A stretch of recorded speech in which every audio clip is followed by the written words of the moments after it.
أعوذ بالله من الشيطان الرجيم بسم الله الرحمن الرحيم وقاتلوا في سبيل الله الذين يقاتلونكم ولا تعتدوا إن الله لا يحب المعتدين صدق الله العظيم. سورہ البقرہ آیت نمبر 190. اس آیہ کریمہ کے ایک ایک کلمے کا معنی یہ ہے. واو کے معنی ہے اور، قاتلو فاعلو کے وزن پر فعل امر ہے. اس کا معنی ہے قتال کرو، جنگ کرو. فی سبیل اللہ میں راہ اللہ، الذین ان لوگوں سے، یقاتلونکم جو جنگ کرتے ہیں تم سے. یقاتلون فعل مضارع ہے، تم ضمیر خطاب ہے. ولا تعتدوا اور حد سے مت بڑھو، واو مانے اور، لا تعتدوا فعل نہیں جمع مذکر حاضر. ان اللہ ان بے شک اللہ اللہ تعالی لا یحب نہیں پسند کرتا، نہیں محبوب رکھتا، المعتدین حد سے گزرنے والوں کو، حد سے بڑھنے والوں کو، حد سے تجاوز کرنے والوں کو. اس آیہ کریمہ کا بامحاورہ ترجمہ یہ ہے، اور اللہ کی راہ میں ان لوگوں سے جنگ کرو جو تم سے جنگ کرتے ہیں، اور حد سے نہ بڑھو. یقیناً اللہ حد سے بڑھ جانے والوں کو دوست نہیں رکھتا. اس آیہ کریمہ میں یہ بیان ہو رہا ہے کہ وہ لوگ جو تمہارے ساتھ جنگ کرنے پر آمادہ ہو جاتے ہیں، تم بھی ان کے ساتھ جنگ کرو. میں اور آپ ہم سب جانتے ہیں کہ اس صفحہ ارضی پر وہ لوگ جو کسی بھی طرح سے فساد برپا کرتے ہیں انتہائی گندے لوگ ہیں، اخلاق سے گرے ہوئے لوگ. اللہ نے اولاد آدم کو ایک باپ اور ماں سے پیدا کیا ہے. ان کی ذمہ داری ہے کہ یہ آپس میں پیار و محبت کے ساتھ، امن و سکون کے ساتھ، عافیت کے ساتھ زندگی بسر کریں. لیکن حق اور باطل کی آویزش کی بنا پر شیطان انفرادی طور پر، اجتماعی طور پر لوگوں میں جنگ و جدل کے سامان پیدا کرتا ہے. انہیں ایک دوسرے کو نیچا دکھانے کے لیے پوری کوشش کے ساتھ میدان میں اترتا ہے. اب نبی اکرم رحمت عالم صلی اللہ علیہ وسلم نے جب اپنی دعوت کا آغاز کیا تو اس سے قبل 40 سال مسلسل اہل مکہ کو دکھایا کہ آپ جیسا امن کا پیمبر اور کوئی نہیں. آپ نے کس طرح معاشرے کے گرے پڑے افراد کی سرپرستی کی، ان کے ساتھ حسن سلوک سے پیش آئے، ان کی مشکل کے وقت مدد کی، ان میں ایسی چاہت اور ایسی محبتیں آپ نے پیدا کر دیں کہ لوگ آپ کو امین اور صادق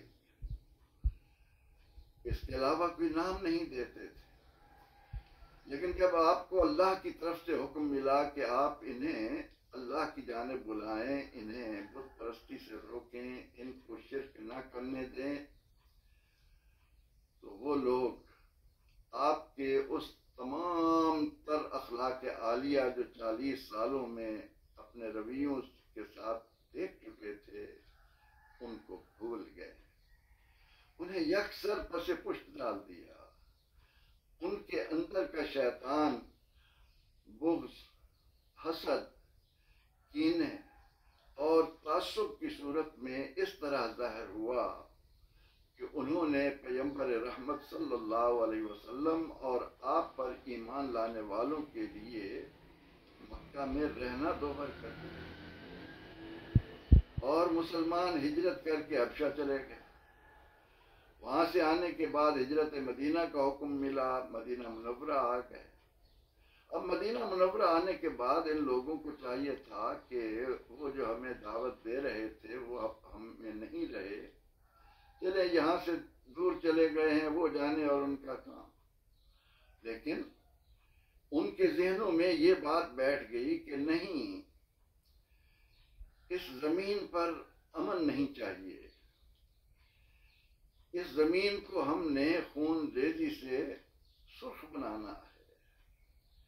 ہم نہیں چاہتے کہ جان مال اور آبرو کا تحفظ ہو، ہم نہیں چاہتے کہ ایک اللہ کی عبادت کی جائے، ہم نہیں چاہتے کہ لذات دنیاوی کو چھوڑ کر آخرت پر نظر رکھی جائے، ہم نہیں چاہتے کہ لوگ جائز اور ناجائز کے اختلاف میں آئیں، حلال اور حرام کی تمیز اس معاشرے کے اندر آئے۔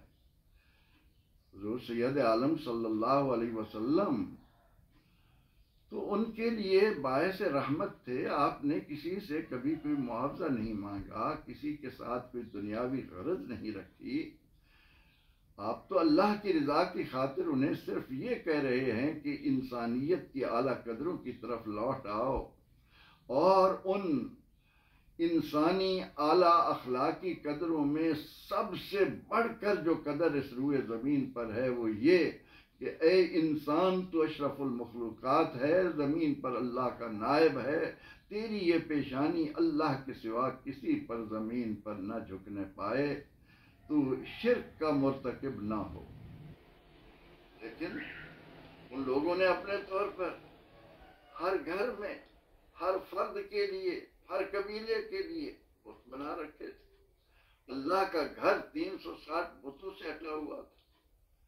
تارکیف اہل مکہ نے اہل ایمان کو مدینہ منورہ میں بھی چین سے نہ رہنے دیا، اور کبھی بدر میں، کبھی احد میں، کبھی خندق کے موقع پر، اس کے علاوہ چھوٹے چھوٹی جھڑپیں کتنی ہی موجود ہیں۔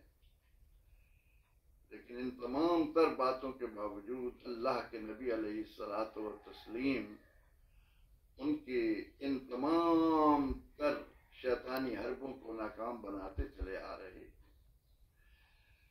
اب اس آیہ کریمہ کے شان نزول کو اگر ہم دیکھیں تو اس کا تعلق 6 ہجری صلح حدیبیہ سے جڑتا ہے۔ حضور سید عالم صلی اللہ علیہ وسلم اپنے 1400 ساتھیوں کے ساتھ مکہ مکرمہ اس نیت سے چلے ہیں کہ عمرہ کریں، خانہ کعبہ کا طواف کریں، مگر مشرکین مکہ نے تہیہ کر لیا کہ کسی طرح بھی ہم ان کو مکہ میں داخل نہیں ہونے دیں گے۔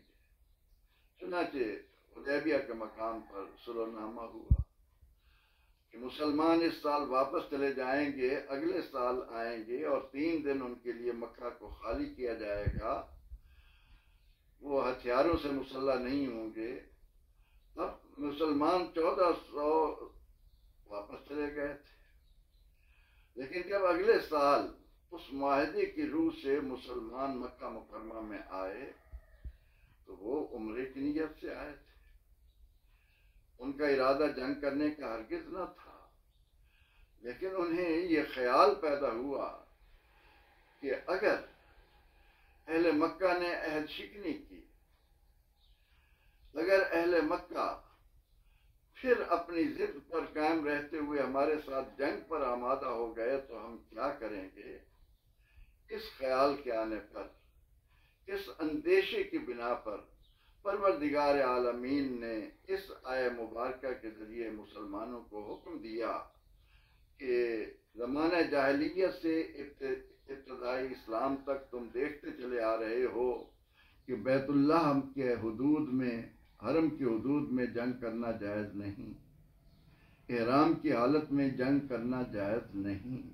لیکن ان تمام تر باتوں کے باوجود اگر شیطان کے یہ ہواری، حق و صداقت کے یہ دشمن اگر تمہارے ساتھ جنگ کرنے کے لیے آمادہ ہو جائیں تو ایسی صورت میں ہم تمہیں اجازت دیتے ہیں کہ وَقَاتِلُوا فِي سَبِيلِ اللَّهِ الَّذِينَ يُقَاتِلُونَكُمْ۔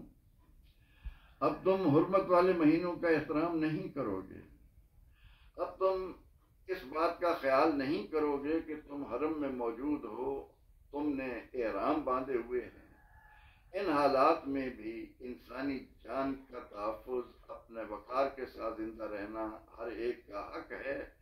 اگر اس صورت میں وہ تم پر حملہ آور ہو جائیں، تمہارے ساتھ جنگ کرنے کے لیے آگے بڑھیں، تو ہم تمہیں بھی اجازت دیتے ہیں کہ تم بھی پھر ان سے لڑو۔ پھر اس بات کا خیال نہیں کرنا کہ ہم حدود حرم میں ہیں۔